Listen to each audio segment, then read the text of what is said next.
The following podcast is a W2M Network original production. Visit W2Mnet.com for all of our other great podcasts, plus news, reviews, articles, and opinions from the worlds of wrestling, video games, football, and entertainment.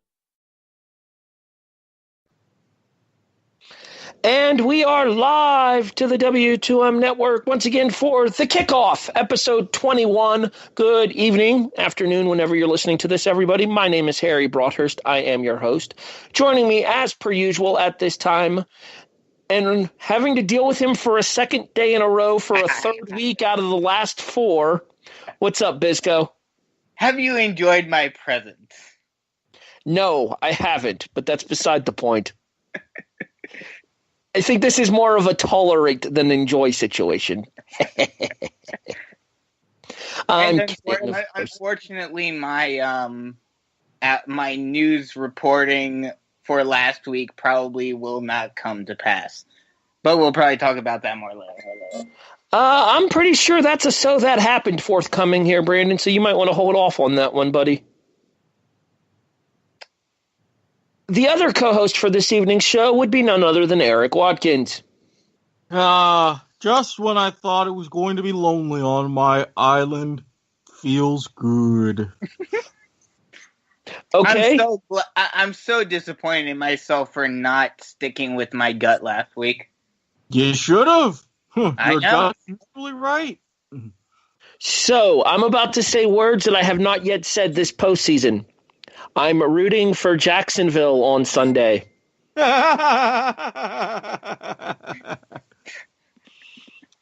obviously the first week's game was against Buffalo. I couldn't root in that game for Jacksonville for obvious reasons. That must be painful for you, Harry, after having them blow you guys out the first week. Well, not quite blow you out, but... We lost by 7, sucker. You know what? Actually, they did me kind of a favor last week when they beat Pittsburgh, because now all these Steelers fans around here that were talking crap to me about my team, I can say, yeah, well, look who knocked you guys out too. Shut up. Not to mention, I'll get into it more, and So That Happened.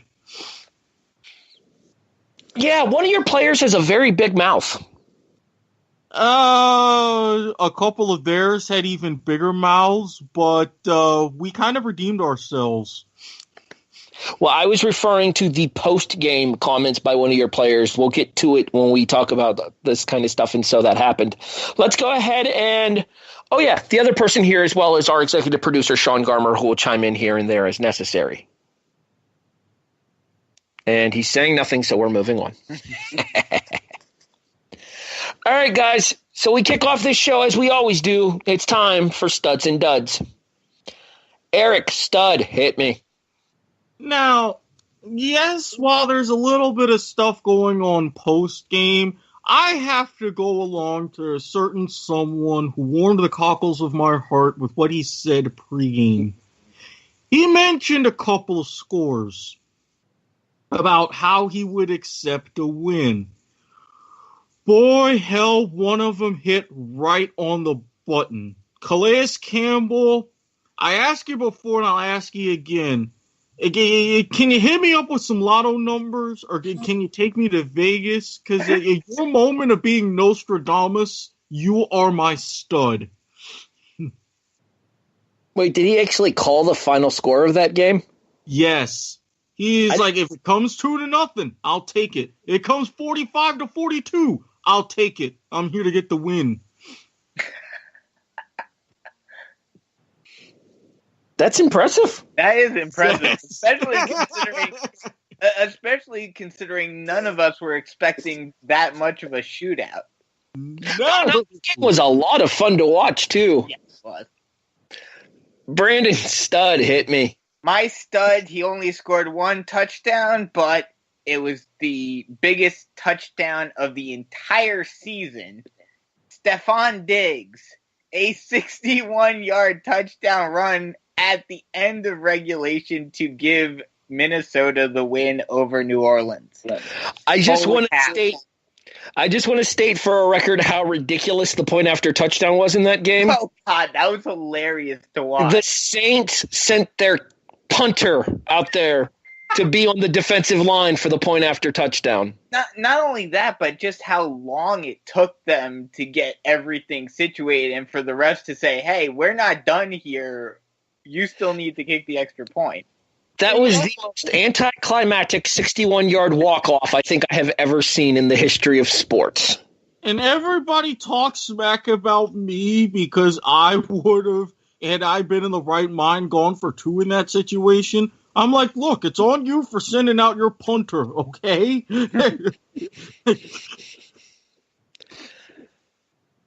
Well, you picked the man who caught the football, Brandon. Yeah, I'm picking the man who threw the football. Not to mention, not only did he throw the football for that 61-yard touchdown pass, but earlier in the fourth quarter, he had led the Vikings down the field to kick a then-game-leading field goal earlier. I am, of course, referring to the man who's the international backup of choice, Case Keenum. Minnesota, there is zero chance you keep this guy in the offseason. None. I wouldn't say that if they go on to win a Super Bowl and they pay him a ridiculous amount of money. Okay, that means Teddy Ballgame is gone then. Well, of course. If he wins a Super Bowl, even if he doesn't win a Super Bowl, just making the NFC Championship, Teddy Ballgame should be gone. If you ask me personally, he might be gone because Shermer might be gone. But if he stays, I honestly think Sam Bradford's the odd man out. Sam Bradford can't find a job anywhere. He's not wanted in Philadelphia. He's not wanted in Minnesota. Oh, Sam Bradford. Could you imagine how Minnesota's season would have been if Sam Bradford had been their quarterback this whole season? Detroit would have won the NFC East. You mean North? North, my mistake, yes. Pretty much. Yeah. So my stud for the week is going to be Case Keenum. Let's flip down, drop it, reverse it. Brandon, I already know where you're going with this. Go ahead and say it. Do you know his name now? Yes, you told me. Okay, did you write it down? Marcus Williams. And for those of you who do not know, he was the cornerback who was on Stephon Diggs in that last play. It's a jump ball, and Marcus Williams just basically takes a dive. I mean, I don't know how many sports groups you guys are on. He got axe kicked by Booker T. What? He got axe kicked by Booker T. It happened. But have you, I don't know how many how many sports groups you guys are on Facebook. But have you guys seen all of the people saying, oh, there's no chance that can be legit? Because it's ridiculous that he just made that boneheaded of a play. Especially when you know time is running out. This is the last play of the game. You know they need a touchdown. It just boggles my mind. So what you're saying is the NFL is a work. Yeah. That's what a lot of people are saying right now. Well, I mean, to be fair, I kind of see the argument because I was even looking at that game and we were talking on our Facebook chat. They were like, 26 seconds left at 2 timeouts. It's unlikely but doable. I'm like, yeah, I've seen weird things happen. This could happen. So you go to the final play, 10 seconds left. Right before the snap, I said, yeah, it could be done, but boy, hell, do they need a miracle. Look what happened no longer than 5 seconds after I finished typing that very sentence. I feel like the appropriate thing to do here would be to infringe copyright and go, there can be miracles. And on that note, Eric Dud hit me. Now, see, I respect my dud. I've seen my dud in a lot of big games. My dud as a player and coach, NFL legend. I get that. But Dick LeBeau seriously. The Patriots are handing it to you. You don't think to yourself, hey, maybe I need to make one or two adjustments in how we match up against Gronkowski and some of these others, rather than just trying to do the same thing over and over and over and over and repeatedly get burned? Come on, Dick, you're better than that. No, that was way too dud-word for this week.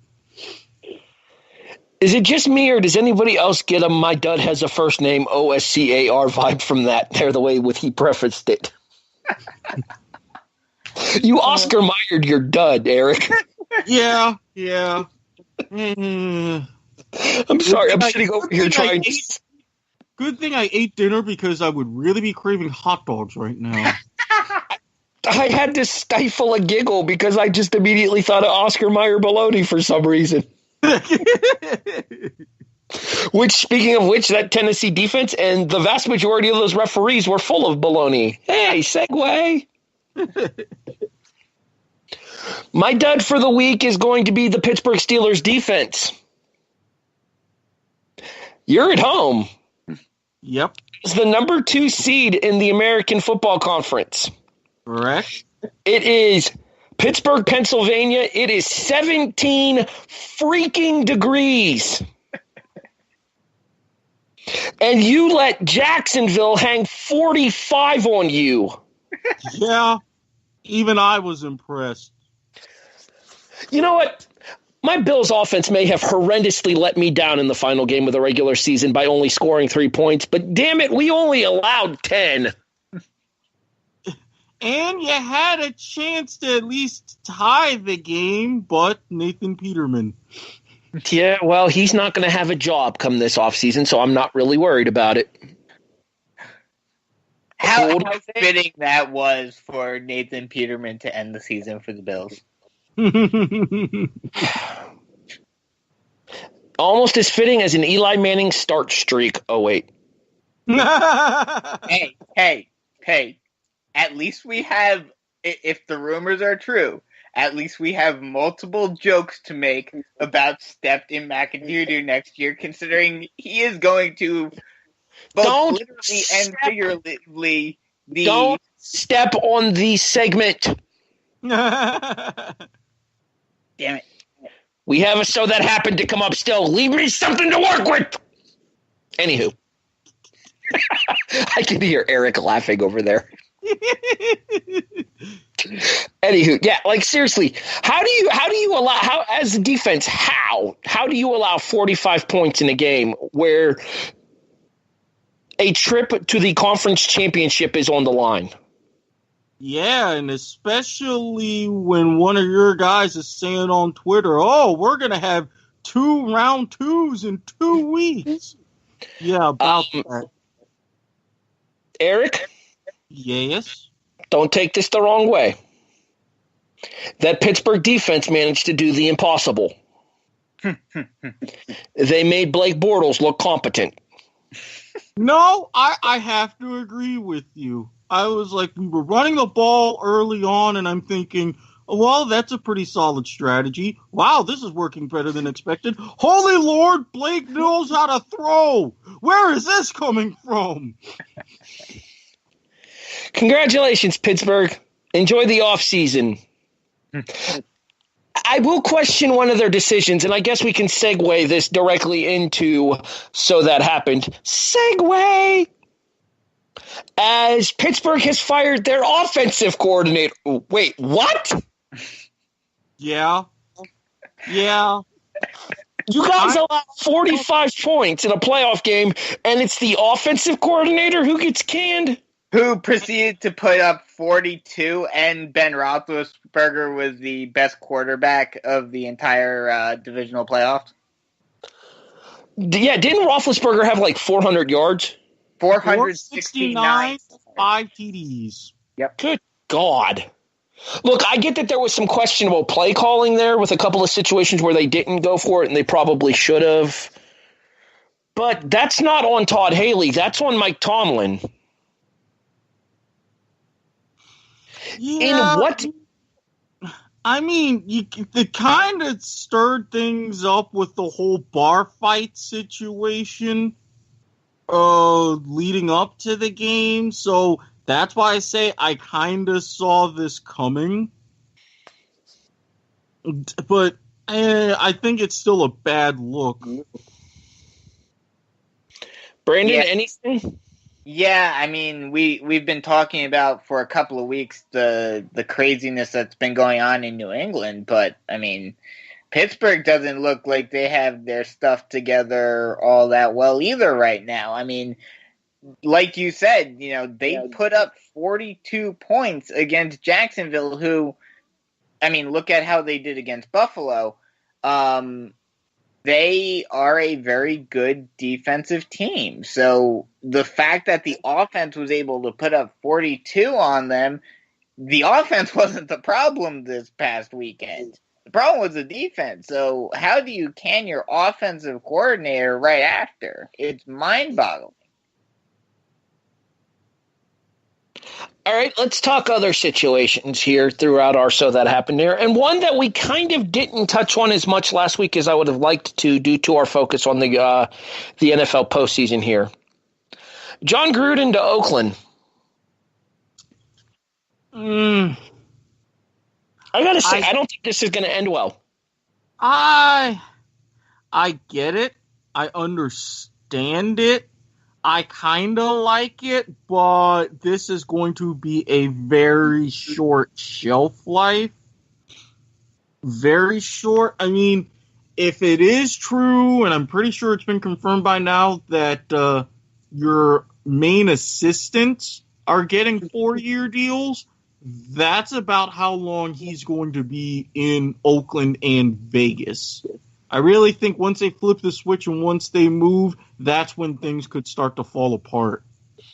Yeah, I mean, I understand the idea. I like the idea in theory because, Oakland has a very young team. They didn't do all that well this year, but they did well last year. And, it seems like if they get, a good coach in there, they could be a team on the rise, a la the LA Rams this past year. The problem for Oakland is that they are in a very tough division. One could argue the best division in the AFC. Oh, I'll agree with that. They're going to have an uphill battle, but with an experienced head coach there now, I think they're going to, blow people out of the water, make Super Bowls or anything like that? No.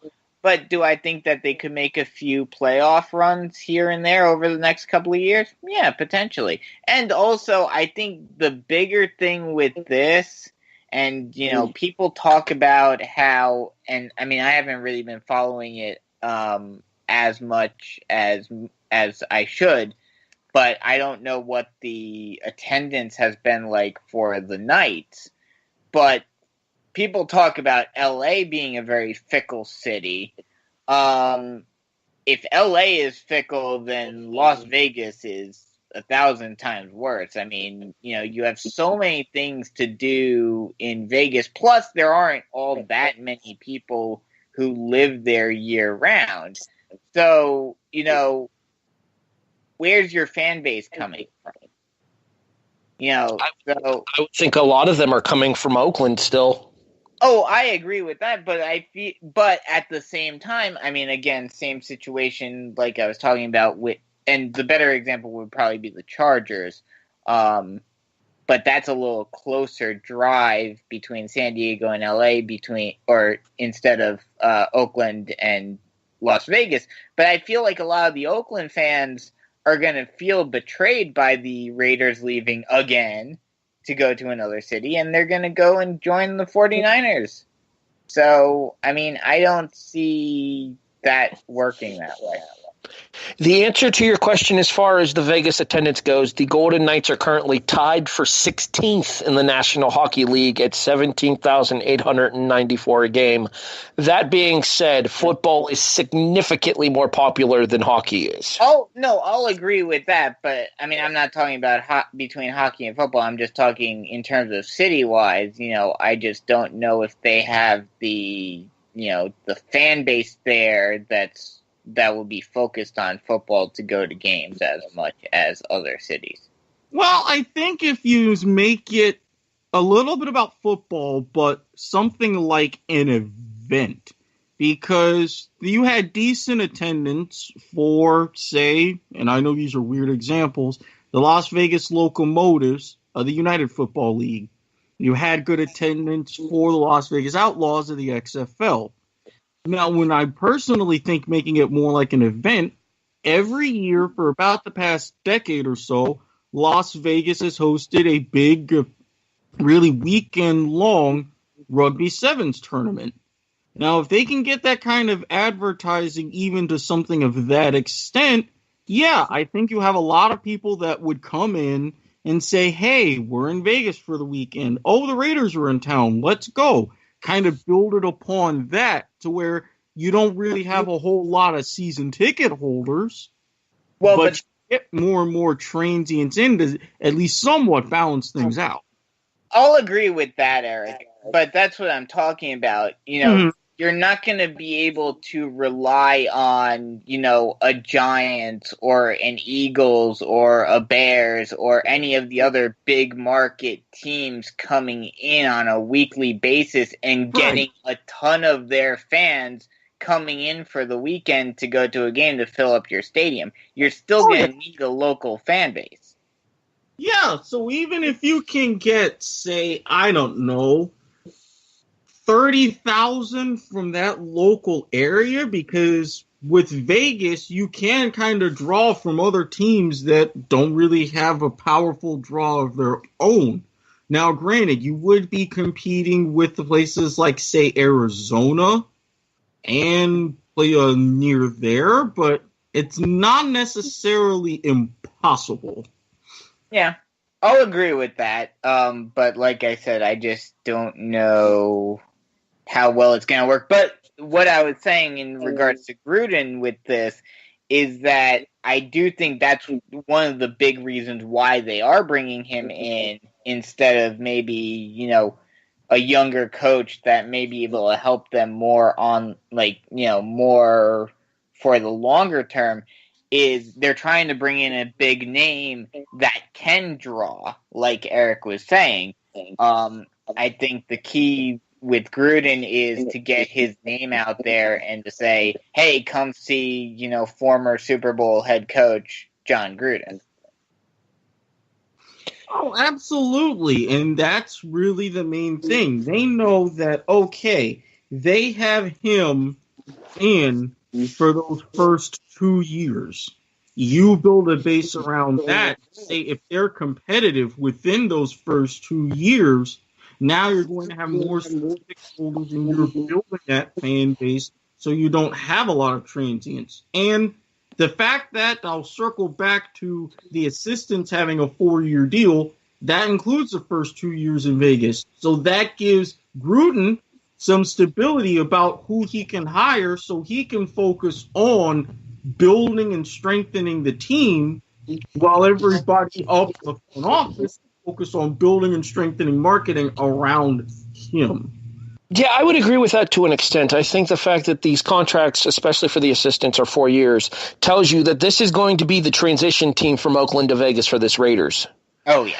Regardless of performance over these next couple of years in Oakland, these are going to be the group of people that take Oakland out of the O.Co Coliseum, which is frankly a junk hole, and into the new stadium that they're building for them in Las Vegas. No more Mount Davis? That place is. I hope the A's get a new stadium soon because that thing needs to be blown up. I would assume they would because I don't think the A's are going to want to stay in a football stadium. The A's have been trying to get and angle their own stadium. I want to say as far north as San Jose. Yeah, they were talking about San Jose a while back. But there's been so many issues. It's going to be down to them in Golden State, and the Warriors is the only two attractions in the city. And not to mention the Warriors, I believe, I don't know if they've broken ground yet, but there has been talk about the Warriors getting out of town and building a new arena elsewhere. So, frankly, I mean, I think that's part of the reason why the move to Vegas was approved, because even the NFL knows what a dump O.co is. Oh, yeah. Sewage backups. That's all you need to know.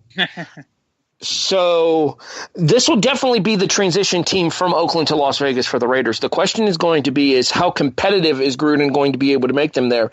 I will say this much. I think that him working as an analyst the last couple of seasons for Monday Night Football does him a great benefit as he's going back into being a head coach, because he had the opportunity to scout almost from an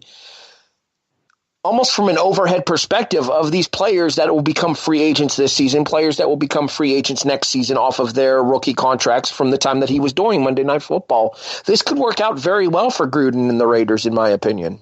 Yeah. I mean, go ahead, Eric. Mm-hmm.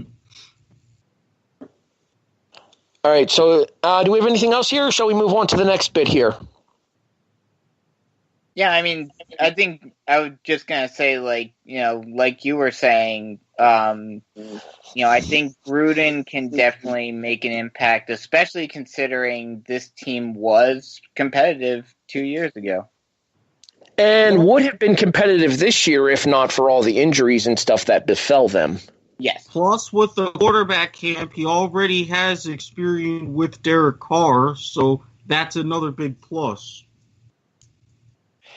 They have a couple of the best weapons in the National Football League. Carr is a top 10 NFL quarterback right now. Amari Cooper might be one of the best, if not the best, wide receiver in the NFL right now. There are weapons there in Oakland. It's just a case of whether or not Gruden's going to be able to tie it all together. We'll see what happens starting next year. Mm-hmm. I look forward to following the tale of Oakland for next year here on the Kickoff. Yeah. All right, let's go ahead and move on here. Brandon, what's this about Billichek to the Giants again, you were saying?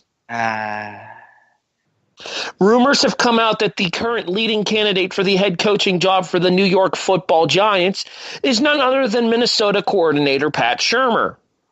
Are you okay with this hire? I mean, if he's able to repeat what he's done in Minnesota, yes, I am. But I do not want like we've been talking about last week, and I think we talked about it the week before last, this whole caveat of if he goes, Case Keenum comes with him. No, that's not going to work with the Giants because Eli Manning is still the quarterback in New York right now. You assume Eli Manning is still the quarterback in New York. No, I don't assume. I'm saying it outright. I'm telling you that you're wrong. That is probably, the losing didn't help, but McAdoo benching Eli was kind of the last straw for the ownership. Okay, let's look at it this way. Even if Shurmur does come and bring Keenum with him, what happens if something happens to Eli again? Wouldn't you like to have somebody like Keenum backing up Eli? Oh, absolutely. But as long as they made that caveat that, Eli is still our quarterback, you can bring Keenum over and have him learn under Eli even more than he already has and have him be the quarterback of the future. I would still give Eli at least next year to make another run. Okay, this is all under the assessment that Eli actually wants to return to New York. Eric, where do you fall on this? I don't really know if Eli does. I mean, when you're one of those few guys that's mentioning retirement and you're building up the crowd to give you the kind of a hero send-off like they did at the end of this season, you don't want to all of a sudden say, oh, just kidding, I'm coming back, because you don't perform like, injuries aside, he had only about a decent season at best. You have another one of those after this, those fans are going to be very quick to turn on you. And I think Eli's reading the tea leaves and saying, yeah, my time here is done. If I decide to keep playing, I'm going to play for someone else. So that's why I think it's really more of a bonus if you do have Case Keenum, because let's face it, your other quarterbacks that you have right now are either terrible or untested. A lot by design. Yeah. Well, I'll qualify my statements with what you said, Eric, and say if that is the case, if Eli has gone to John Mara and said, I am retiring at some point during the offseason, so don't worry about me, then I am perfectly fine with this hire, because then you're bringing in, now the issue is, yes, Case Keenum has said that he wants to leave with him if he does leave, but Minnesota isn't going to like that, especially if they're able to get past Philadelphia and make it to the Super Bowl, or even better if they win it. So, I mean, this is going to be very interesting to see over the offseason, especially depending upon what happens over these next couple of weeks with the playoffs. But, I mean, if they can get Shermer and Case Keenum after they won a Super Bowl, I'm all for it. I don't think that that Keenum leaves Minnesota if they do win the Super Bowl. I agree with what you said earlier in the show, Brandon. I don't think Keenum leaves Minnesota if they win the Super Bowl, but that could lead to end up being Shermer coming in and bringing Sam Bradford with him. Oh, God. Oh, no. No. And then, let's also think about this. We've seen Case Keenum when he hasn't been under Pat Shermer. Are Minnesota fans prepared to deal with that? That is true. Hey, you know what? That may be something that Minnesota may think about and say, hey, okay, we're losing our offensive coordinator who he's the only one that you're good under. We'll take our chances with Sam Bradford. And Teddy Bridgewater. Yeah. More so, especially considering, did you say this is his last year, right, on his contract for Keenum? Yes, he's an unrestricted free agent at the end of the season. So, yeah, I mean, if he's a free agent and Shermer leaves, goes to New York, and Keenum says, I'd rather go with him, and takes an offer from the Giants, yeah, that could easily work. Let's see, what else do we have here? Eric, do you have anything you want to touch on here? Just highlighting the generosity of our dear fans who we've really gotten it together after the unfortunate Seattle incident. We were nice enough to send Big Ben turnovers as a thank you and as a good luck towards next season and helping him to propel our success here in 2017.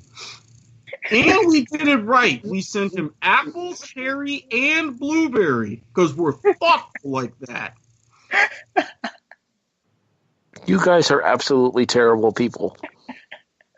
So, speaking of paying it forward, let's go ahead and talk about the Cincinnati Bengals fans here, shall we? Oh, yes, let's. So you guys know the big thing that broke the last week of the regular season about how Buffalo fans showed up and showed out for Andy Dalton's charity?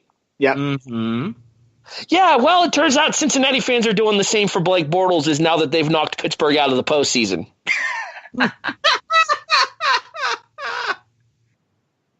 I guess this would be what you could call it charitably paying it forward, as it were. See, just the love and the good vibes. Everybody's getting into that spirit. 'Tis the season, fa la la la la. Oh wait, we're too late for that. We're about a month late for that. Yeah. Anywho, I saw that story and it made me chuckle because it made me think of all the donations to Dalton's charity by Bills fans, and if this is what fans want to do when teams get knocked, when other teams help their rival teams get knocked out of the playoffs, I'm perfectly fine with it. Make the world a better place. Boy, I can only imagine if Jacksonville does the nigh impossible and beats the Patriots. Boy, will money be flooding to charities from everywhere. Especially all the AFC East teams. Yeah. Eric? Yes? I'm a poor person, and I'll donate to Blake Bortles' charity if that happens. Are you kidding? I donate to charity. I'd find my way to give the man a hug and present him a check myself. Or just say, here, this is my wallet. Take one. Thank you. We will be getting to our predictions here shortly. Don't worry. Do we want to discuss anything else from the other games this weekend? I think we pretty much hit on every single game, and so that happened, or in our studs and duds. Yeah, that and I'm just really talking about Philadelphia, Atlanta. Well, I mean that it was what 15-10. I mean, sorry, Matt Ryan. You got to make that a better throw for Julio Jones to at least try to catch. I don't think that was entirely on Ryan because that's a catch that Julio comes down with 9 times out of 10. Yeah, but I mean, that was even higher than it usually was. That being said, I thought that game was a disappointment. Oh, yeah. It was.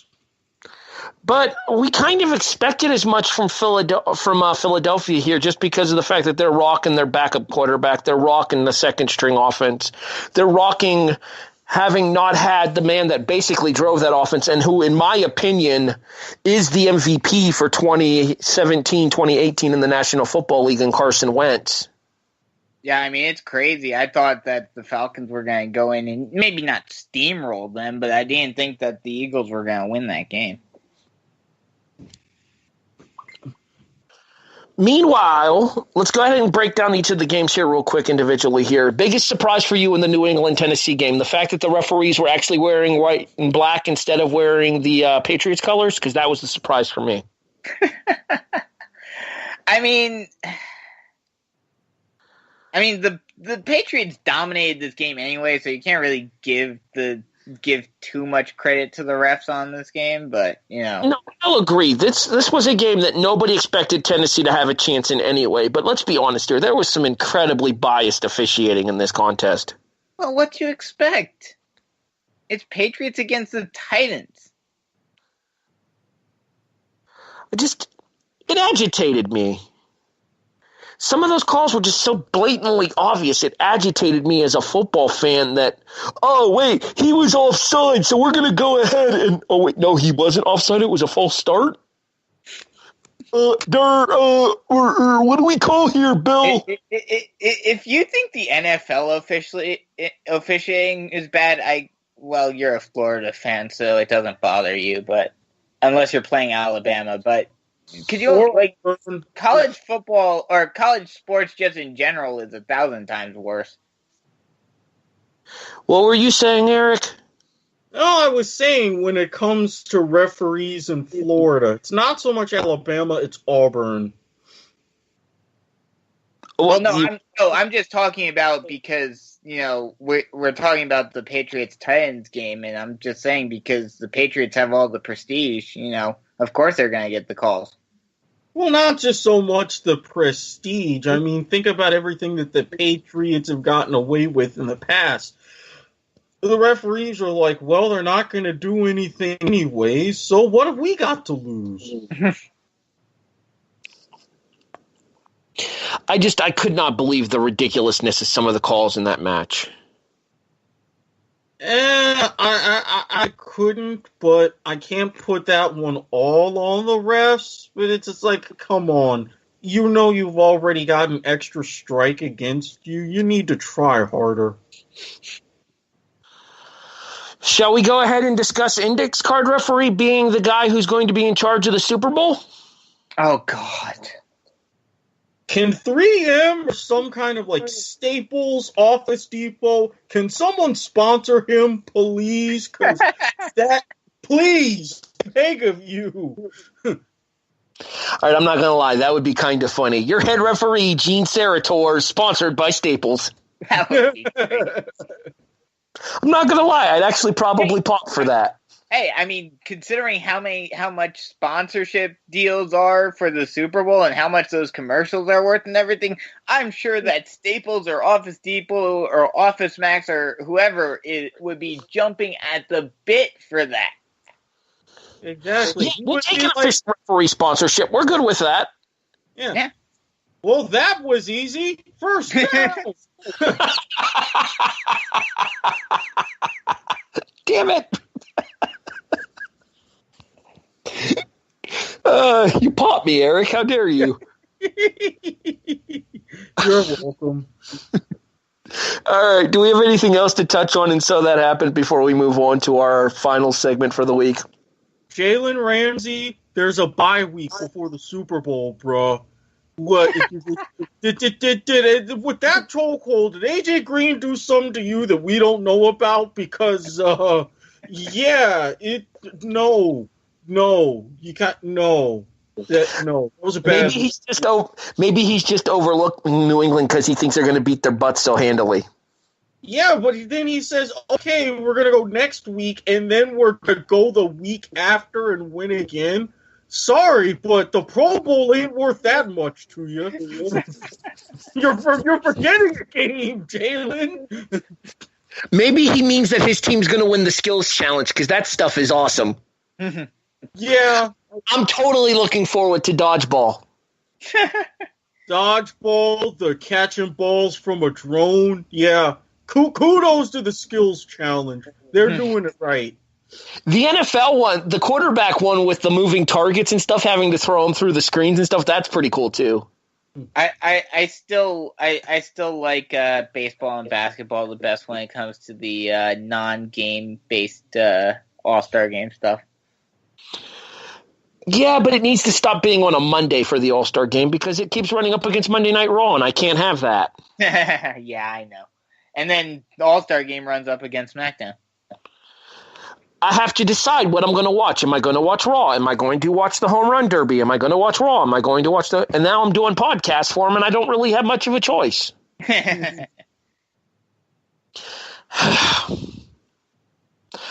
Who knows? Maybe I'll just tell Sean I'm taking All-Star Tuesday off and we'll watch the All-Star game instead.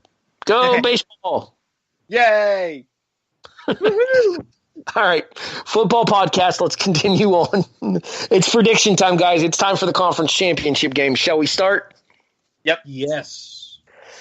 Okay, so I'm torn here between my head and my heart. We're going to start with the first game, which is the AFC Championship game. 3:05 Eastern, CBS, Jim Nantz and Tony Romo on the call. I'm torn between my head and my heart here. Because my head tells me that New England is going to get the New England calls. New England is going to control the game New England style. And I would never trust anybody named Blake Bortles to beat Tom Brady in a postseason game that matters. That being said, I would argue that Jacksonville might be the hottest team in this postseason right now. Oh, definitely. Because they've proven that they can win a low-scoring game, and they've proven that they can win a shootout. I think this game falls somewhere in the middle, and as much as I want Jacksonville to win this game, I'd be a fool to bet against Tom Brady in an important game like this. I got to go with New England. Brandon? Yeah, I'm in the same boat as you are. My head's saying there's no way the Patriots are going to lose this game, but my gut is saying don't count the Jaguars out because we saw what happened when we all counted them out last week. So we all counted them out except for Eric. Well, yes, of course. Well, but we expected Eric to pick them. So this is but in my defense, I did pick Jacksonville to make the AFC Championship game when the playoffs started. Continue. True. I'll give you that. I can't, like Harry said, I can't bet against the Patriots, especially in Gillette. I think it's going to be a close game. I think it's going to be closer than the 8.5 line that they have on this game. I'm going to say 28-21 Patriots.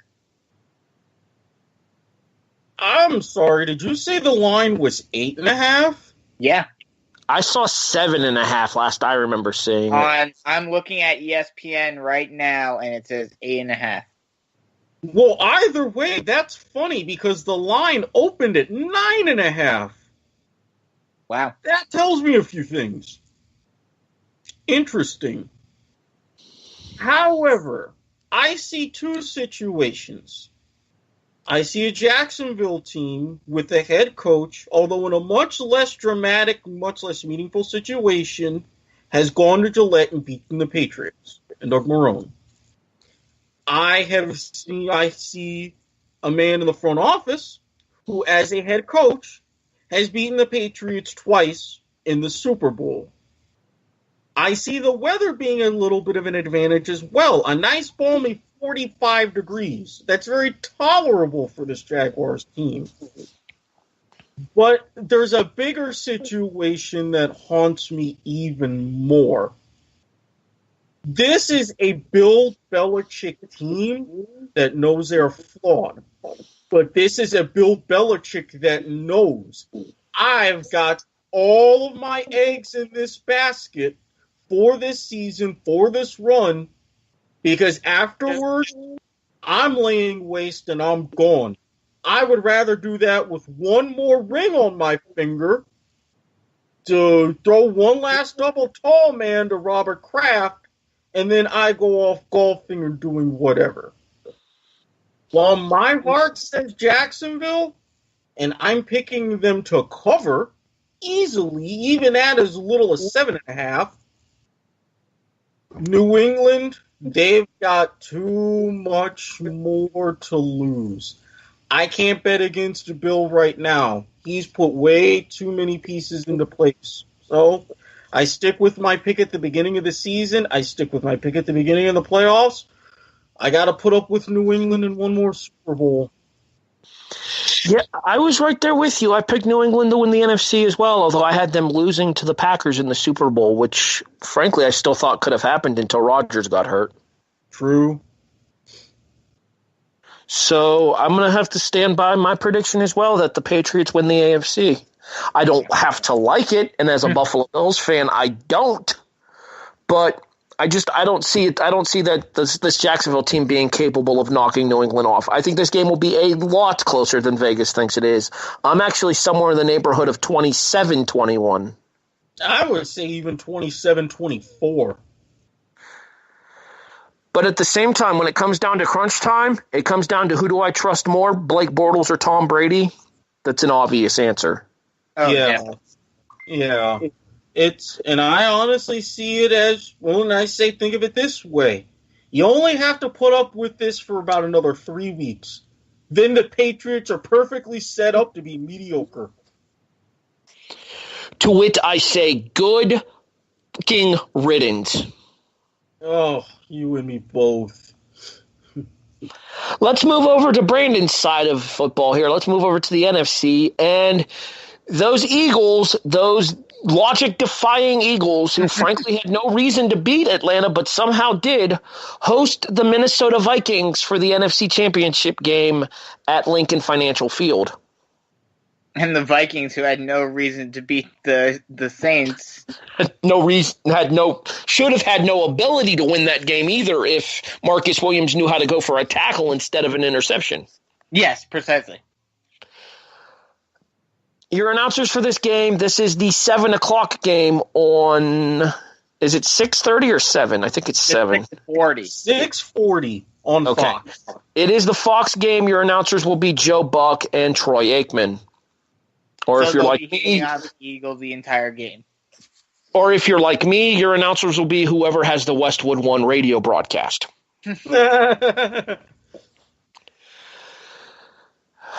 All right, I went first in the AFC game. So Eric, I'm going to let you go first here since you went last. Well, everybody got on me for picking Minnesota, and you were all just a miracle catch away from making me look real stupid. I admit it. However, yes, Atlanta isn't entirely the best defense.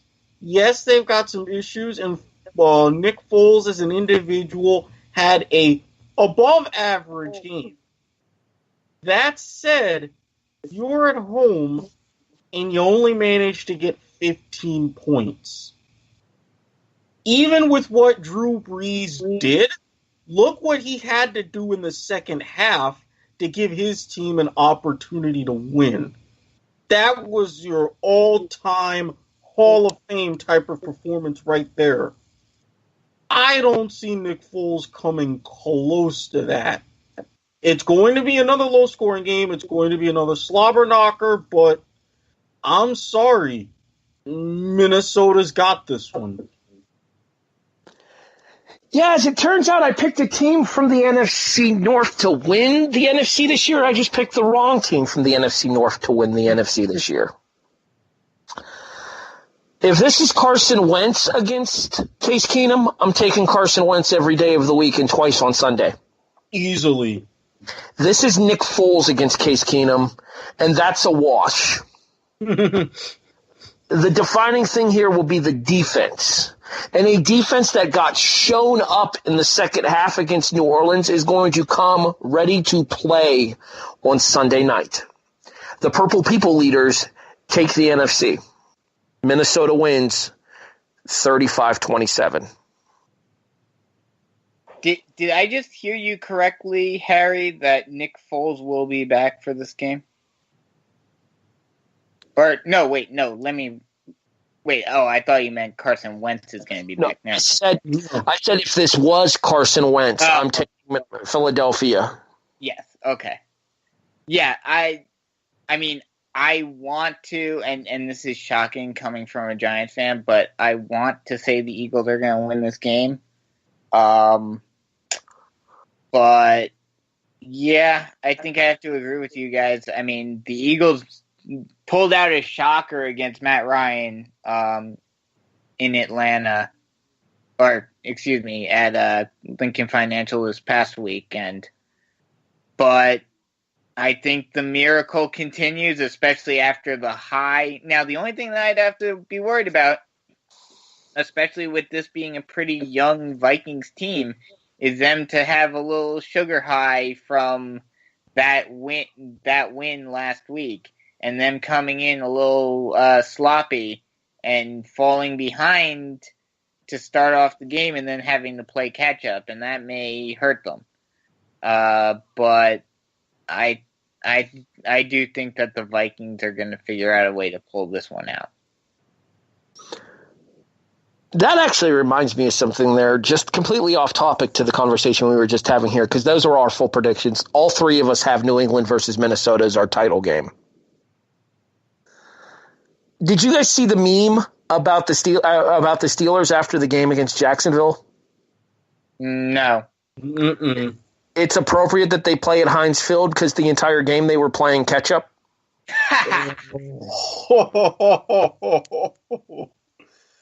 That's a good one.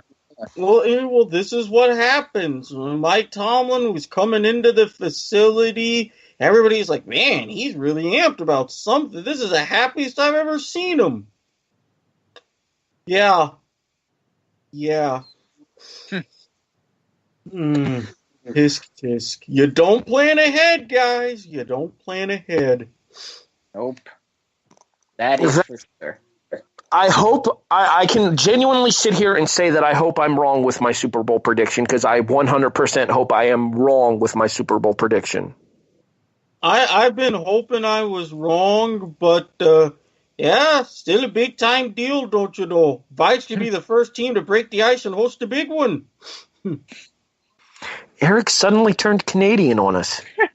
Canadian, Minnesotan, close enough. Minnesota borders Manitoba. I have friends in Winnipeg. They get it.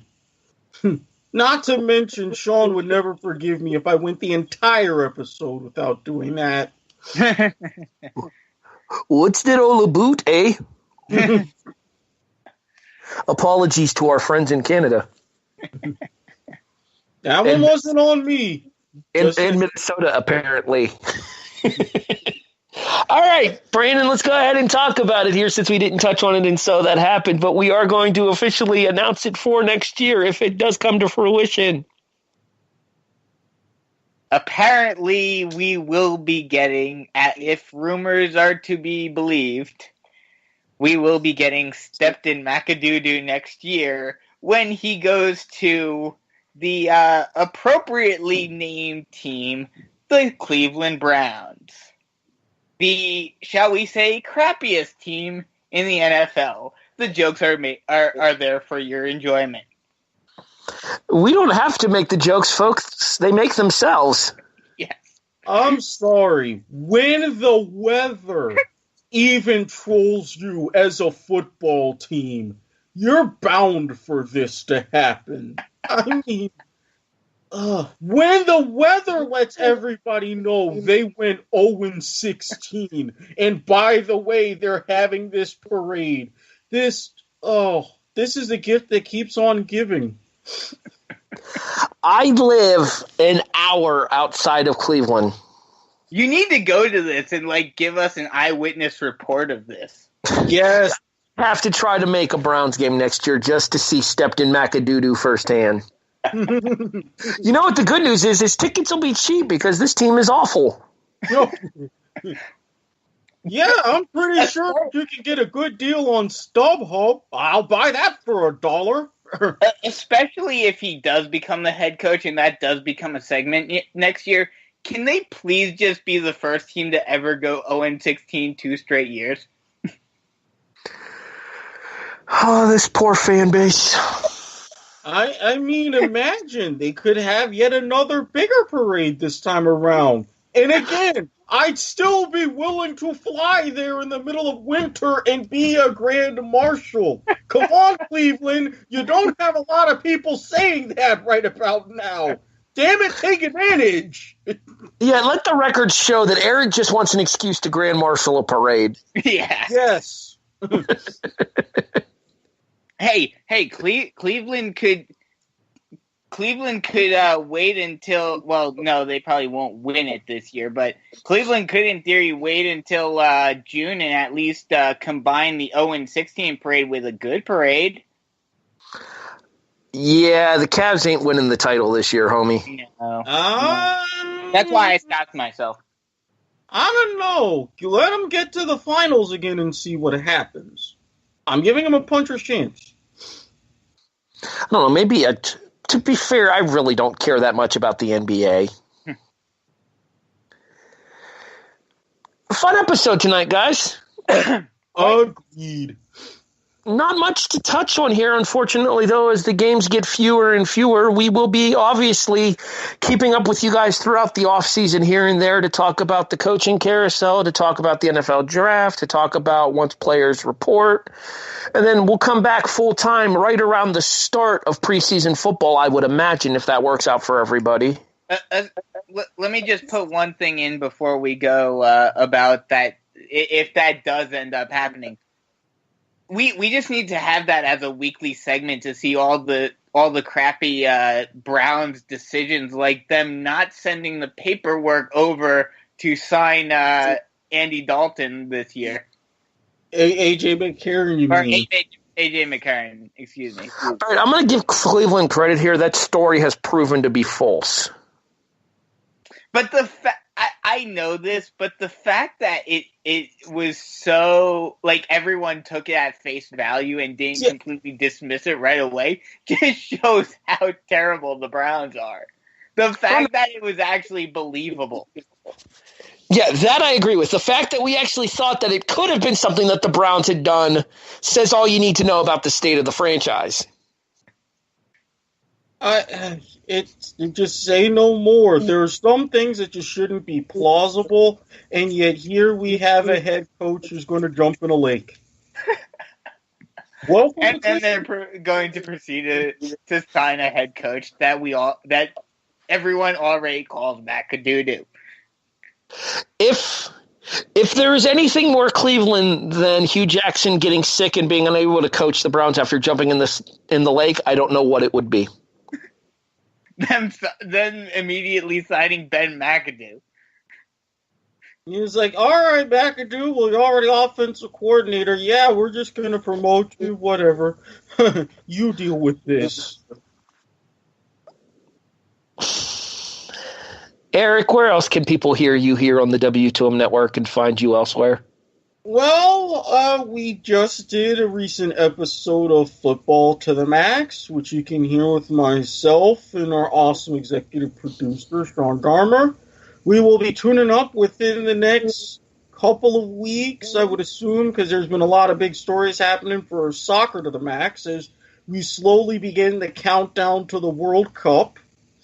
I'm making arrangements for the Season 2 premiere / catch-up megatacular of Point of Viewer, so stay tuned for that one. And as the off-season progresses, be prepared to read more of my musings on RaiderRamble.com. Especially now that the Raiders have a new coach to ramble about. Exactly. Not to mention, I need to officially find a way to angle a business trip to Vegas. I wonder if that would be expensible. Hey, I know taxes. I'm writing and I'm covering them. IRS. You know the drill. I'm going to go back to dealing with an IRS of a different kind, specifically one named Michael K. Wall Street. Or Vincent K. Wall Street. Michael K. Wall Street. They couldn't make up their mind what they wanted to call him on WCW, could they, Brandon? No, they could not. And why would I be bringing up WCW right now by any chance? Do you happen to know? Because Harry and I are in the planning stages of creating a new wrestling show talking about the Monday Night Wars. We'll keep everybody up to date as far as how that comes along. In addition, we're going to be bringing fantasy football back to the W2M network next season as well, and Brandon will be in charge of that along with Jason Teasley. Brandon, go ahead. Yep, we'll be starting off with a year in review the week after the Super Bowl, and then next year, well, we'll probably get a little bit more, talk a little bit about the NFL draft, and then get into the full swing of things in August with all you need to know about your fantasy draft, and then go week by week on the top performers and everything you need to know about fantasy football next season. So be on the lookout for that. It almost feels like Studs and Duds is getting its own show. Pretty much, yeah. You know, if you happen to enjoy the football conversation on this show and the banter between myself and Brandon, it turns out that, unfortunately, due to some familial circumstances, Liz Puglisi was unable to do the SmackDown Live and 205 Live reviews this week, so Brandon filled in for her. Thanks again for that, Bisco. I appreciate it. No problem. It's always fun talking football and wrestling with you and getting to torture you 2 days in a row. Oh, torture's a strong word. Dilly-dilly. Pit of misery! Dilly-dilly! Although now I'm looking at a cease and desist. But, yeah, so if you want to, go ahead and check out Brandon Biskobing filling in for Liz Puglisi with me on the SmackDown Live and 205 Live / Mixed Match Challenge reviews. In addition, me and Patrick Ketza will be back not this Sunday, but next Sunday with Wrestling Unwrapped Reacts to the 2018 Royal Rumble. Regular episodes of Wrestling Unwrapped, but that's all, folks. Pick up once again the Sunday after the Super Bowl, February 11th.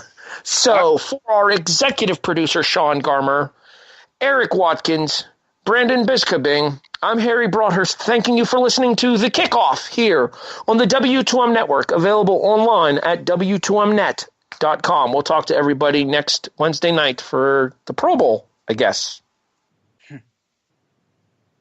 The following podcast is a W2M Network original production.